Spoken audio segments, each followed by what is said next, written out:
Hi, everyone, and welcome back to Oddly Specific. I'm Meredith Lynch, and I am so excited to bring you this next conversation. A few weeks ago, you all kept tagging me, texting me, sending me messages, telling me that you wanted me to talk about what was happening with Red Lobster. And I thought to myself, the only way that I'm going to do this because it was getting a lot of coverage, you guys. And sometimes as someone who's constantly doing the PE stuff, when I see Barstool jump in, I'm like, oh, you got to be kidding me. I'm like, I'm in the trenches over here. Okay. So anyway, but I said, you know what, if I can find someone who I feel like can bring us a really interesting and unique perspective and also some great journalism, then we'll do a little Red Lobster. And so I did a little cursory search and I found this article that just caught my eye because the headline was Red Lobster's demise was never about the endless shrimp. Blame private equity instead. And I thought, that's my person. That's the only person I want to talk to. And that's why I'm so excited to have Amy McCarthy here today. She is a reporter at eater.com.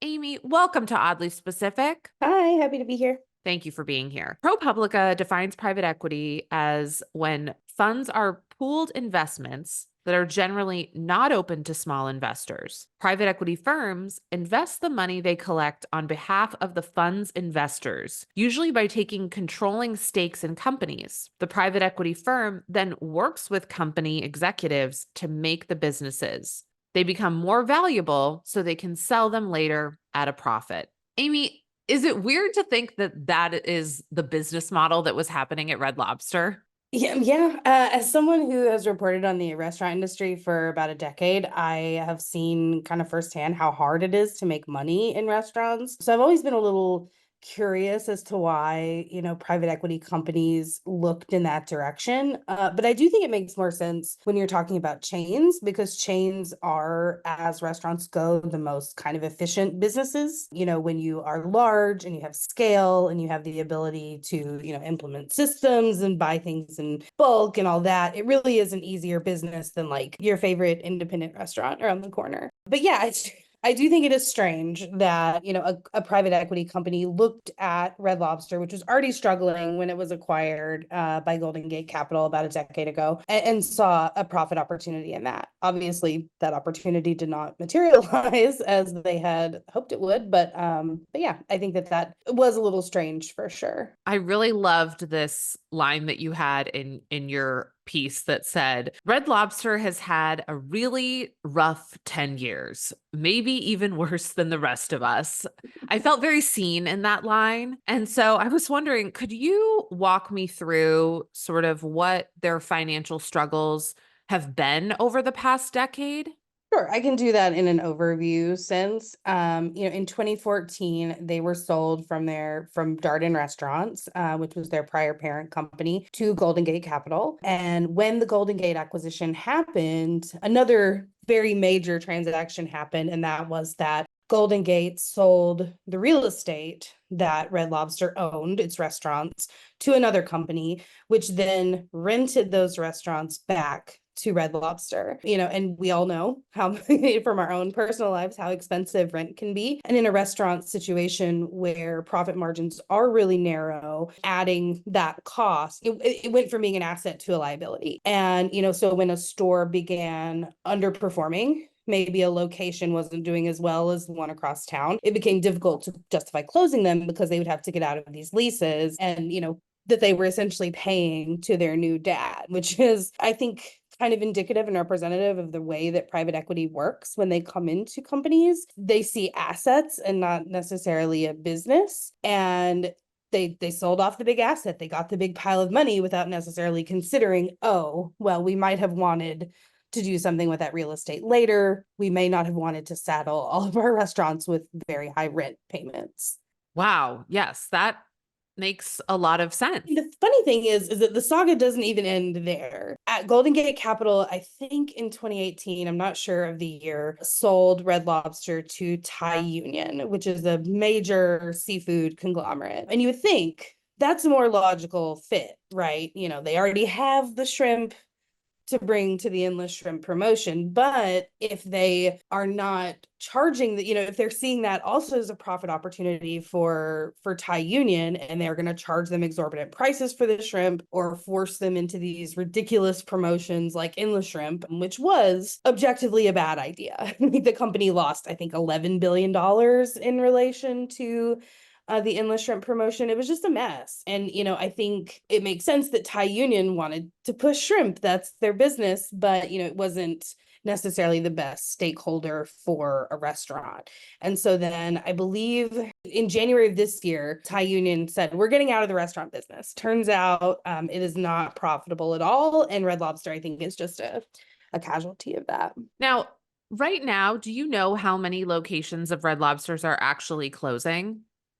I believe the number I saw was 87, and I don't know how many and that was just in the US, I think, but I think that the total number was 87, and they were auctioning off, sort of the entire contents of the buildings for those restaurants, I want to say like 2 or 3 weeks ago. And do you have any sense of just the human impact of that, of the individuals who have worked at Red Lobster? Because 87 locations. Do you have a sense of how many employees each of those might have and what that would be like? I don't have exact numbers. I do know that Luke Winkie, who's a reporter at Slate, did some interviews with Red Lobster workers, and they were essentially blindsided. They didn't, I mean, I think they probably knew to some extent that the restaurant or that, that the business wasn't doing well, but I think there were people who came to work and the doors were locked. And so I think there was really very little regard for the human cost. I don't believe they were offered severance or any kind of, compensation. It was just, sorry, we're closed. You don't have a job anymore. What kind of PR strategy then do you think was behind the initial headlines of these Red Lobsters closing, the filing for bankruptcy? Because the initial headline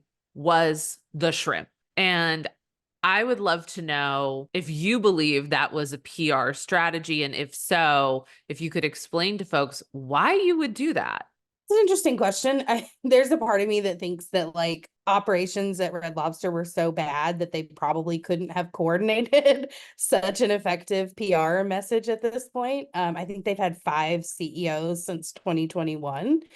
So yeah, it's pretty chaotic at that company. But I think that the endless shrimp was just an easy explanation, and funny. It's a little bit of a bit, ha ha ha. They couldn't figure out how to make money selling shrimp, so they gave it away. And putting yourself out of business with like kind of what is your marquee product, like there's a real irony in that, I think, that a lot of people find funny.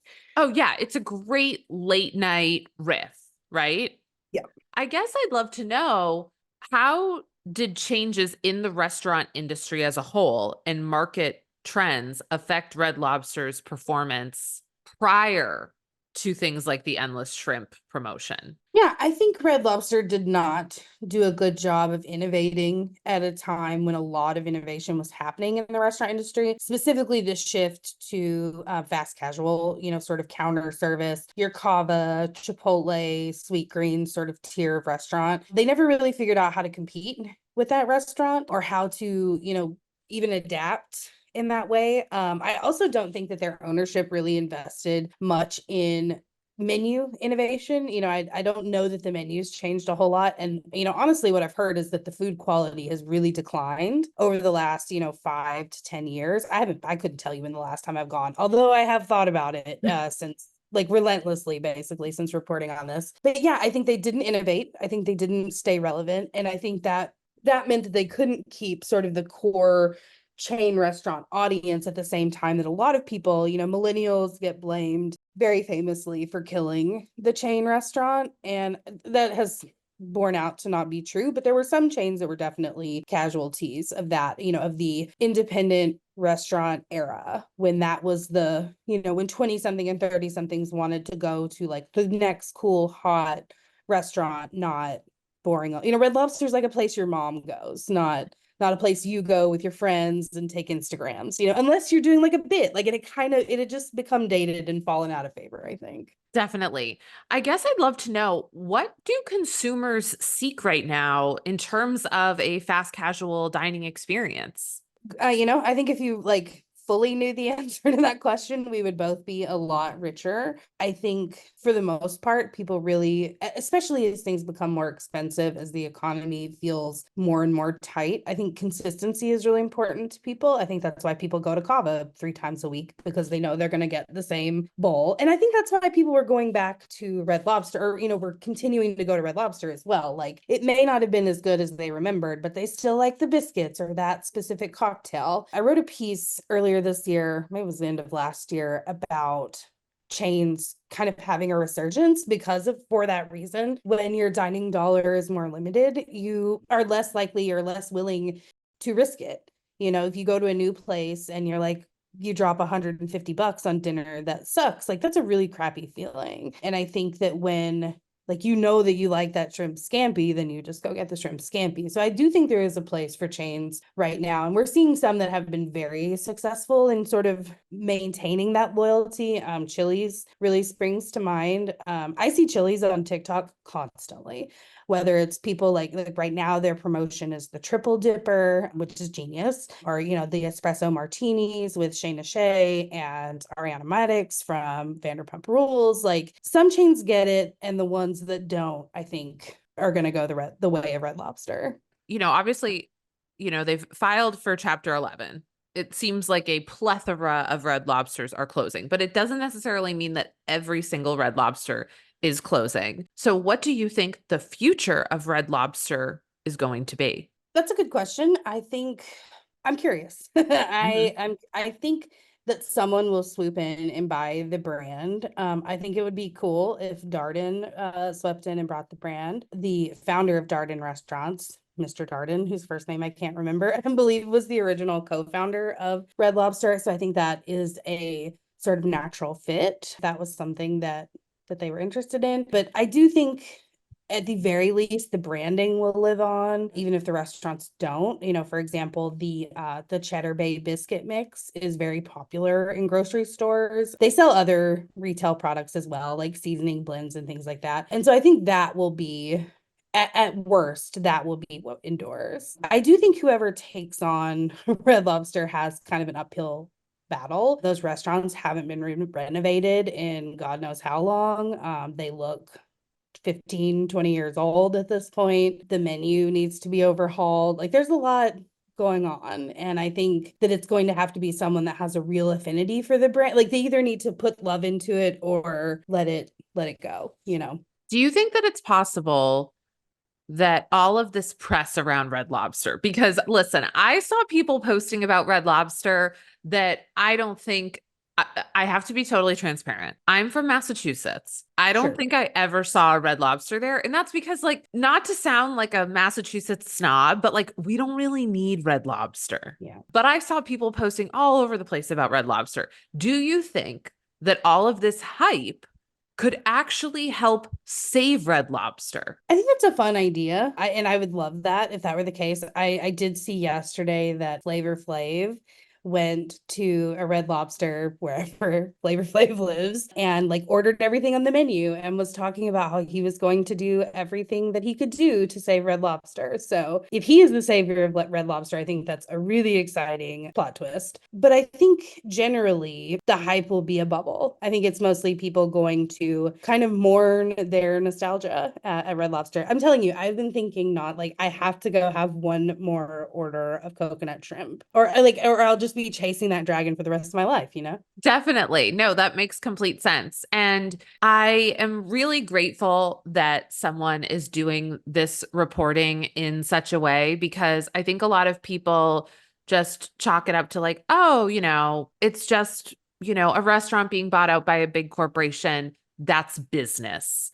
But at the end of the day, this actually, if it can come for Red Lobster, it can come for another chain, right? And so I guess my last question to you is, what do you think the future of private equity is in fast casual dining? I know that there's been some reporting on private equity companies kind of cooling on fast casual. They had put a lot of money into, investing into the Cavas and Sweet Greens of the world. But I read some reporting earlier this year that kind of indicated that interest was slowing down a little bit, which I think is probably just natural. They were very interested in it in a while, and now there's a new shiny object. And I think that's a good thing for the restaurants, especially chains, because I think it's very clear that, as we saw with Red Lobster, as we've seen with other corporate misstep or private equity missteps, the strategy of coming into a business, sucking all of the value out of it, and then being stunned when it doesn't make any money is like, I mean, how many times do we have to see this play out for for it to stop? And I just think that when it's something like Red Lobster, it's like, okay, sure, whatever. But if it's this beloved cultural institution that you care a lot, like you said, it can come for anything. And it has, it's the news media. There are plenty of things, Alamo Drafthouse, the movie theater, it was acquired by private equity earlier this year and is having some of the same complaints from their workers who say they're driving down their costs, trying to maximize profit, and the result is that we're suffering and the product is suffering. So it's not good for anyone, in my opinion, and I would like for them to not. Right. The only people who really end up benefiting from this is the usually incredibly wealthy private equity firm and the CEOs, etc. Amy, thank you so much for joining us on Oddly Specific. Where can people find you? Yeah, you can find my work on eater.com. I'm also on Twitter and Instagram at AE McCarthy. Thank you so much. Hi, everyone, and welcome back to Oddly Specific. It is my favorite part of the podcast. It's the part where we get oddly specific. And I am so excited for my next guest. You know Meredith Constant from the TikTok, the internet. She is a media critic. She does a lot of incredible royal content, and you can find her work in Omid Scobie's book, Endgame. Meredith, welcome to Oddly Specific. Thank you. I am so excited just to be talking with you. Well, you and I talk a lot. We do talk a lot to each other, but this is scheduled virtual face-to-face time, which is really nice. Yes. And you have been, since I started thinking about the pod, since I started, planning this, you've been on top of the list to be a guest on here. So thank you for being here. I am honored, and that's good to know because it's felt like you've made this podcast for me. And I know you haven't made it just for me, but a very specific, oddly specific kind of millennial woman needs this. So I am so excited to be a part of the podcast. It's a no skip. It's a no skip for me. Your Thank you podcast comes so up in my much. feed. I stop what I'm listening to and I listen to your podcast. Okay. Also, while we're here, fuck Megan King Edmonds. Yeah, what's up with that bird thing? What's up with her trying to kill baby birds? Like, I tried to reason with her and be like, I know, right? And because she actually responded to me in a way that she was like, I didn't want bird mites in the house. I did the best that I could. Do you have any thought on what I can do better? And to be honest with you, the way she worded it, it was not that aggressive compared to the way she was responding to other people. That's fair. And Also, so what would you do? Would you call like animal control? Like, isn't there someone you can call, or would you and I feel like touching a bird's nest is a problem. for the unchronically online, Megan King Edmonds had a bird's nest that had developed on a wreath on her door, and she moved the bird's nest off of the wreath and put it basically on the ground of her porch. And she said it was in hopes of a wild animal coming and eating the eggs because she didn't want the bird's nest. So yes, you should call animal control. And she said she's done that before and that it costs $200 and she would rather use that money to take her kids to Chuck E. Cheese. Girl, your ex-husband is Jim Edmonds. What are we doing here? What are we doing here? I mean, to be fair, I don't think she gets that much money from him. That's fair, but also why would you post that online? Exactly. Like, what is wrong with you? If you're going to exhibit sociopathic behavior, like, don't keep document it to yourself. Yeah. So anyway, I said to her, I said, listen. Oh, and then she told me, she was like, we eat unhatched chicks every day. And I was like, oh my God, you're making a whataboutism argument. Stop it. Ma'am, do you know how fertilization works? No, she does not. And she wrote back and she was like, actually, no, I don't. Which is funny because she actually went through, like, because of Jim. I remember this from Real Housewives of OC. She had to go through in vitro because I remember like the sperm tank in the back of the car. So right. That my God, you're so right. Oh yeah. Yes, I am full of useless information. This girl knows how this process works. That's actually a great point. So I just said to her, I said, next time I would call animal control. And if I were you, I would apologize and say, you know better now and you'll do better next time. And she just goes, sorry. And I was like, oh, bitch, we are done. You and I are done. She lost so much goodwill after, I mean, exposing Brooks, Vicky's then boyfriend, for faking cancer. Incredible work. Top tier potential housewife right there. But downhill so quickly. Okay, guess what? Someone reached out to me yesterday and they said, my theory has always been that she was set up with all the material by production.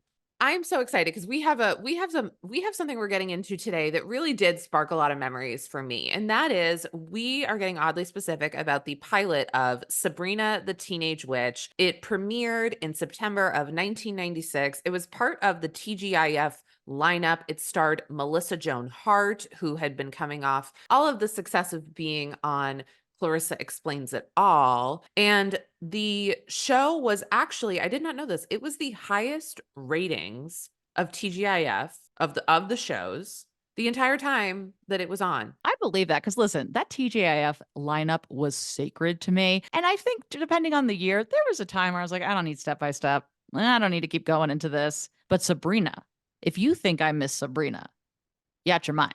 Well, I would love to know, going back into this episode, what were your recollections of Sabrina the Teenage Witch? Before I went in, I was like, the black cat, that talking black cat is the first thing that came into my mind. And what immediately sparked though is when they did the opening credit and I said, oh my God, the outfit changes because she goes through it. And then the final one is always a different outfit. That is seared into my brain. And I screamed because I remembered what was to come. I was so excited. I remember that. I remember the cute boy with the floppy hair, Harvey Dinkle. What a name. You know what I also realized too? Her best friend, it was always the weirdo best friend that had curly hair. That was a very big thing in the 90s and 2000s. If you had really curly, kind of crazy hair, I can't think of one example. I was thinking about that. I'm like, Yes, Princess Diaries. yeah, if your hair's like that. I mean, I was like, why did I flat iron the shit out of my hair with that Chi straightener? And now I know because the cool girl, Libby. yeah, straight hair. But then Yeah. two of a kind, Mary Kate and Ashley Olsen came on and they introduced us to those crimped waves. Oh, the chokehold. Yeah, there were a lot of straighteners kicking around the Lynch household. I'll say that. Oh, I yeah. did burn myself so badly with a straightener once that I did have to go to the hospital. Oh my God. Yeah. And I'll never forget this because my dad had tickets to a hockey game that night. My mom was long gone at this point. Okay. Mom was very dead.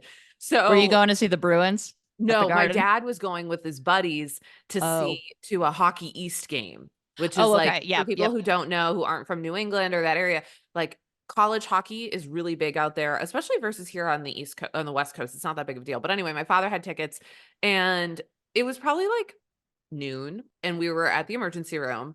And my father is pacing around on his Nextel, calling all of his friends, like, well, I don't know if I'm going to be able to go because Meredith's in the hospital. She burned herself on her straightener. I'm like, Dad, like, first of all, I'm going to be out of here. Okay. He's like, you're not messing up this. New England sports are real. He said, you're not messing this up for me. Like, second of all, like, do you need to tell everyone that I burned my hair on the straightener? It's so fucking embarrassing. And the only reason I burned it was because I was choreographing a little Tom Petty number in the Ooh. bathroom alone. And the straightener was heating up and I moved my hand up and it clamped onto my hand. Listen, multitasking queen. You had a lot to get done. Right? So anyway, I don't listen to Don't Do Me Like That anymore because I have been done like that. Yeah, it's been done. Yeah. So anyway, I remember the first time that I heard about the show, Sabrina the Teenage Witch. I was at a pool party and indoor pool party. And Oh. I was swimming in the pool with my friend, Nicole Fagiano, who, by the way, Oh. she comes up all the time on here because she's Nicole also Fagiano. I feel like we all grew up with a Nicole Fagiano. such a great girl. And I feel like the last time she came up, it was because one time I went to her house to pick up like a math book. And she was like, shh, my sister's recording Elton John playing Candle in the Wind off the TV. Oh my God, that is such a core specific memory. Oh, I just went back in time. Bless. I used to do that on the boombox with Z100's 9 at 9, trying to get Celine Dion's The Full Thing of My Heart Will Go On before they cut it off. It was so hard. Right? So I'm like, anyway, so we're in the pool and she was like, "Did you watch TGIF last night?" And I said, "Oh no, I didn't." And she's like, "There's a Sabrina the Teenage Witch show and it's so good." And She was Nicole, right. she was fucking right. Nicole, you were fucking, I still am in contact with Nicole. I can't wait to send her this episode. The show premieres in September of 1996 and it's the pilot episode. And typically when we see a pilot, it's not always the best episode of a television show.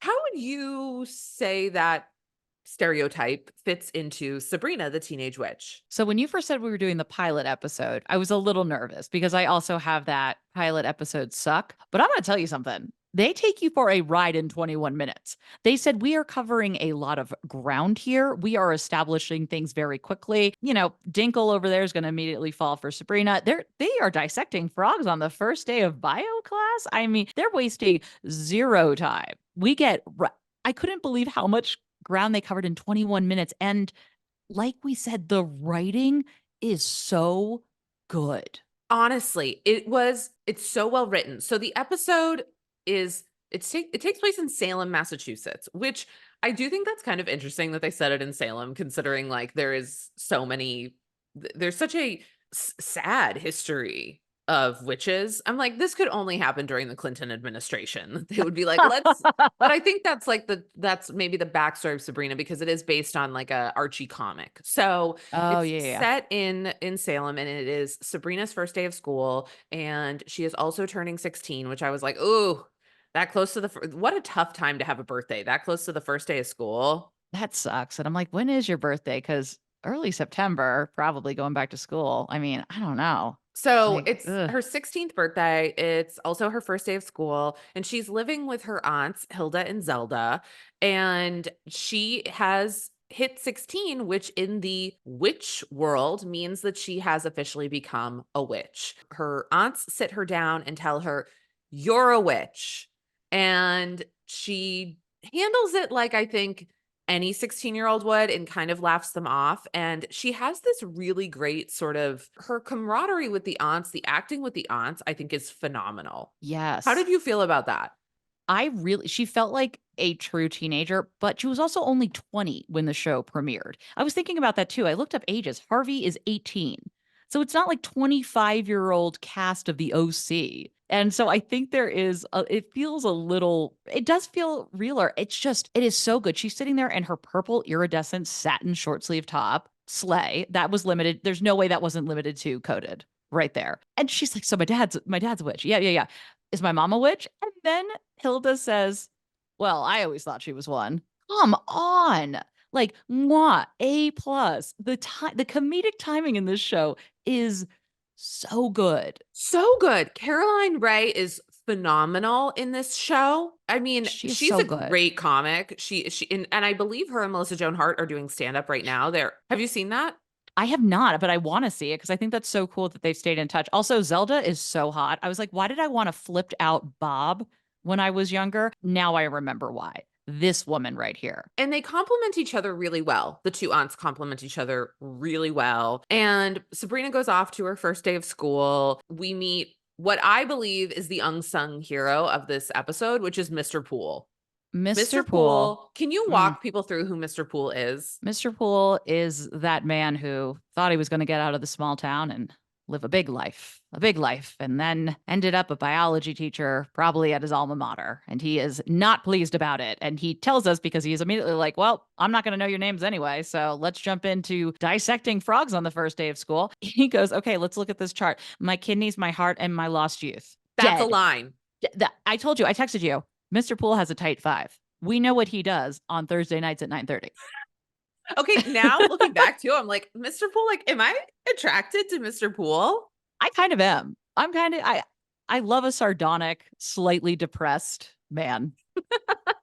He has this fantastic line that I did have to write down, which is that, Sabrina and she meets her, sort of marches to the beat of her own drum friend, Jenny, very early on, which by the way, like, can I just say, like, I love people like Jenny. I thought of this. I love people that like, and I think you've been there, I've been there. When you're new somewhere and somebody comes in and is like, I'm going to help you out because I know you're new. The best. Fucking blessed. So like, love Jenny. She comes up to Sabrina. She's like, listen, I know you're new here. Like, let's, I was new last year. Let's be friends, whatever. So they are dissecting the frogs and Sabrina accidentally brings her frog back to life. And Mr. Poole says, Mike from Cadaver Shack will be hearing from me.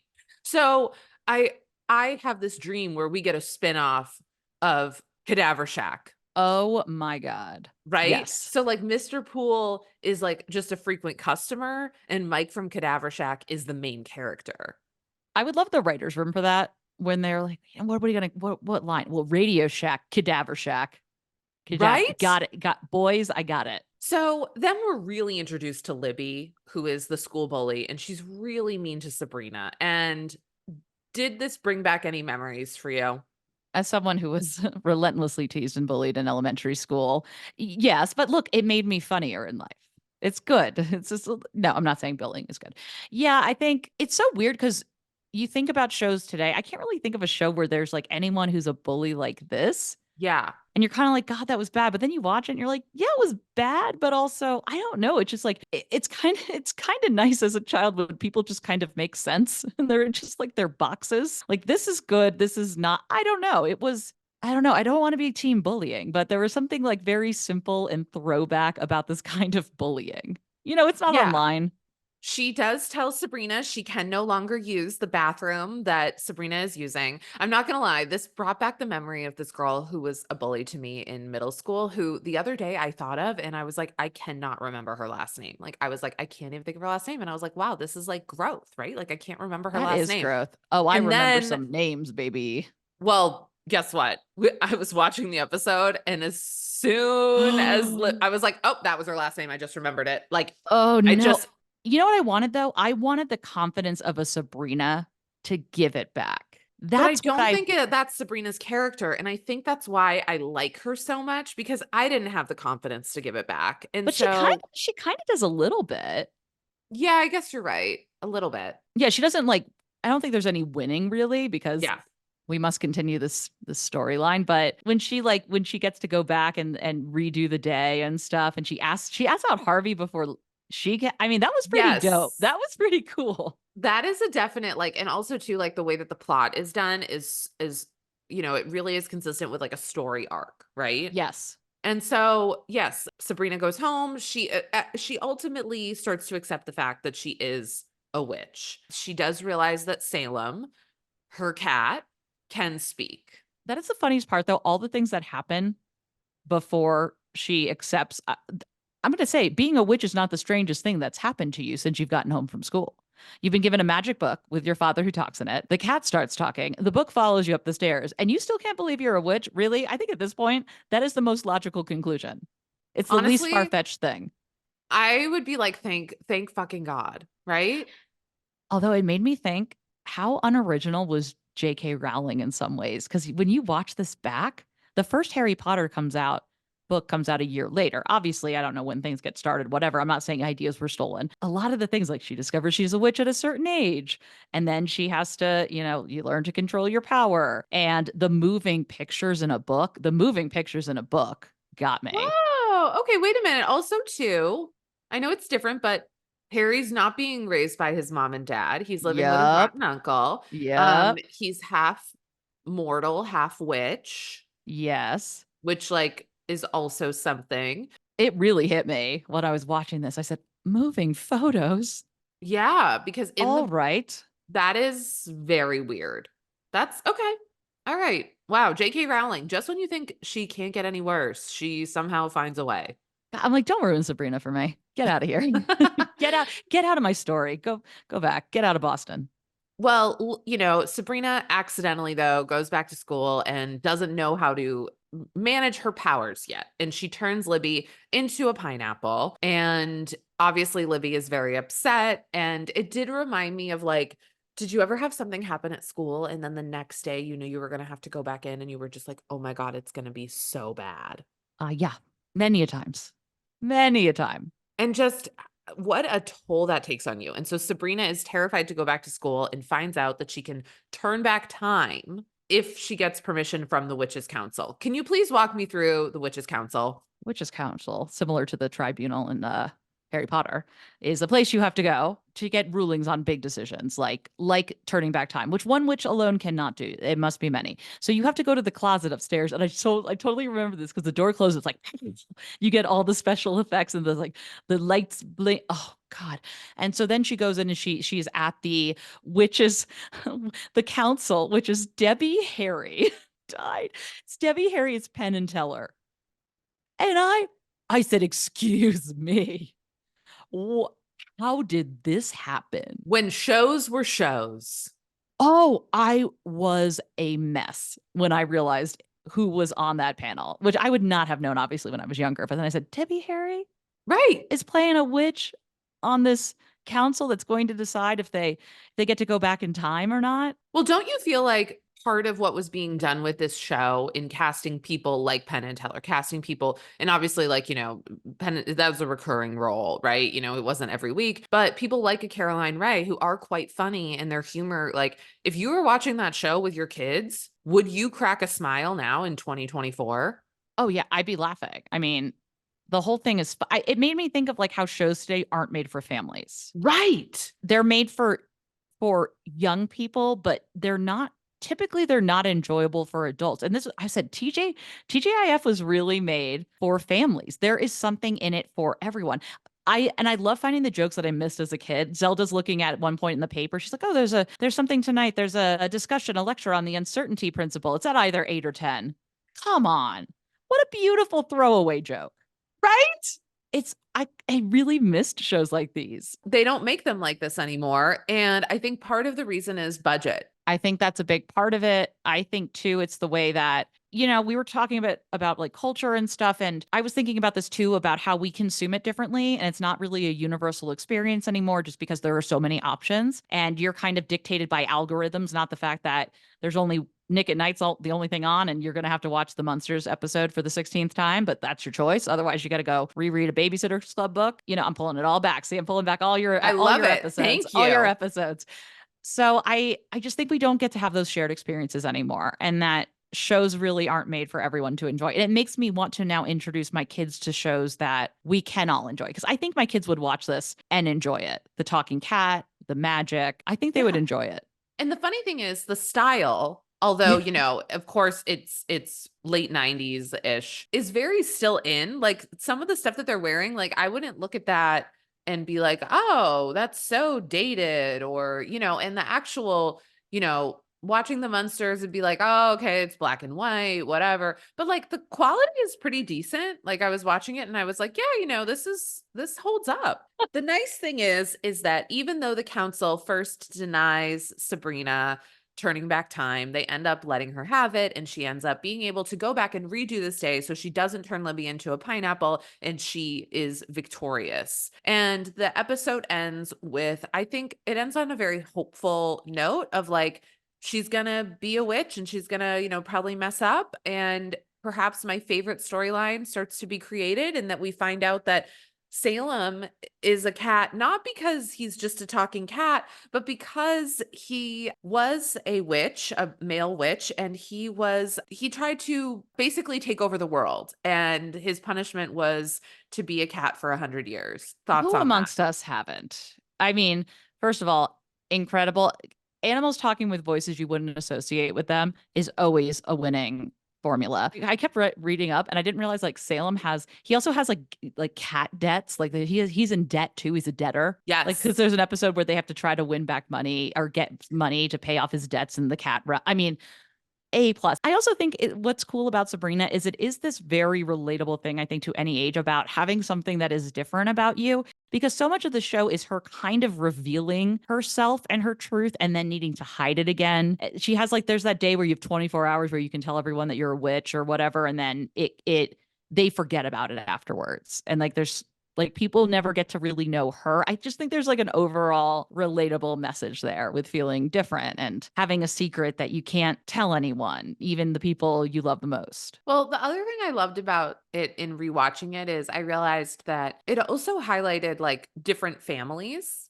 And that's actually really helpful. Sabrina's being raised by her two aunts, and, she doesn't live with her parents. And that isn't like discussed in the sense of it being like a problem or anything like that, but just that like families can look lots of different ways. And I think that's a great message. I think that was really helpful I think we started to see less of that nuclear family in the 80s and 90s, even thinking about Full House, which is, a dad and then the uncles trying to raise these three girls, the original OG Full Sure, House. of course. And I think I think that's important. I think that kind of representation is really important to see on TV.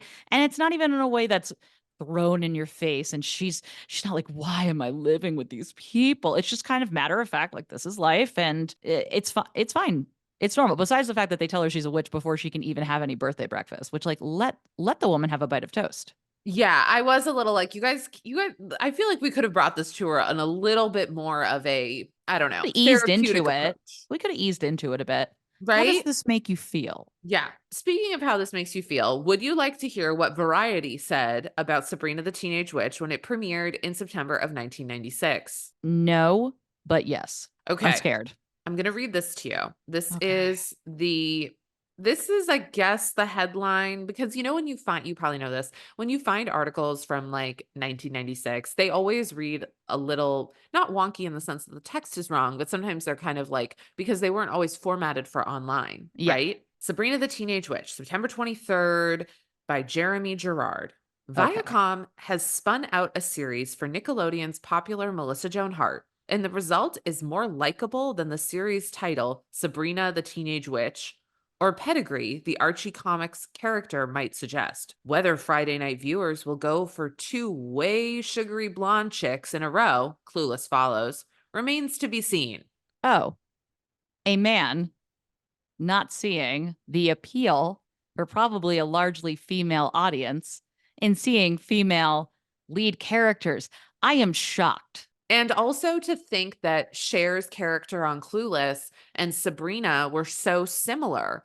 They're such different characters. It's so different, and it's so telling that any blonde woman looks the same. In fact, when you first said that you were going to read this article just now, because I didn't know about this beforehand, and you didn't even, I kind of felt like it was going to be negative. I said, I bet you a man wrote this. Not that women can't have internalized misogyny, but I'm not surprised that a man said, wait, two shows with blonde female leads? How can this be? No one is out here. Two shows with brunette male leads?